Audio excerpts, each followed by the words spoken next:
देशभरात पेट्रोल आणि डिझेलच्या किमती वाढण्याची शक्यता, प्रति लिटर 4 ते 5 रुपयांची वाढ होणार, सूत्रांची माहिती.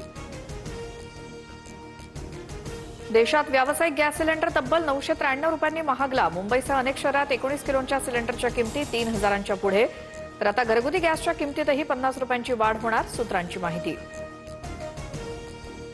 भोरमधील नसरापूर गावात 4 वर्षीय मुलीची अत्याचारानंतर हत्या. संतप्त घटनेनंतर नसरापूर गावात कडकडीत बंद. घटनेच्या निषेधार्थ मोर्चा. महिला ग्रामस्थ मोठ्या संख्येने सहभागी. नसरापूर गावातील घटना अत्यंत भयावह. ही केस तात्काळ फास्ट ट्रॅक कोर्टात चालवून नराधमाला फाशीची शिक्षा द्यावी, रोहित पवारांची मागणी. सरकारने 1 दिवसीय विशेष अधिवेशन बोलावून तात्काळ शक्ती कायदा लागू करावा, रोहित पवारांचे ट्विट. नाशिकच्या मनमाडमधील कांदा निर्यातदाराला 40 लाखांचा गंडा. कांद्याला जास्त भाव देण्याचा आमिष दाखवून फसवणूक.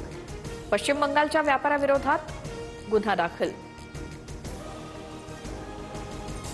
राज्यात डिजिटल जनगणनेला सुरुवात. नागरिकांना स्वतःची आणि कुटुंबाची माहिती ऑनलाईन भरता येणार. डिजिटल माहिती भरण्यासाठी 15 दिवसांची मुदत. नागपूरसह विदर्भात पुढील 3 दिवस अवकाळी पावसाचा अंदाज. काल काही भागात पावसाची हजेरी. पावसाची शक्यता असल्यामुळे तापमानात घट.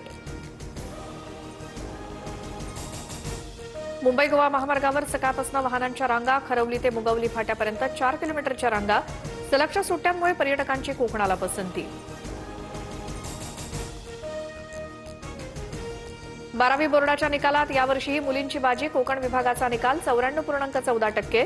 गेल्या वर्षीच्या तुलनेत यंदा 2.09% निकाल घटला. विद्यार्थ्यांना दुपारी 1 वाजल्यानंतर ऑनलाईन निकाल पाहता येणार.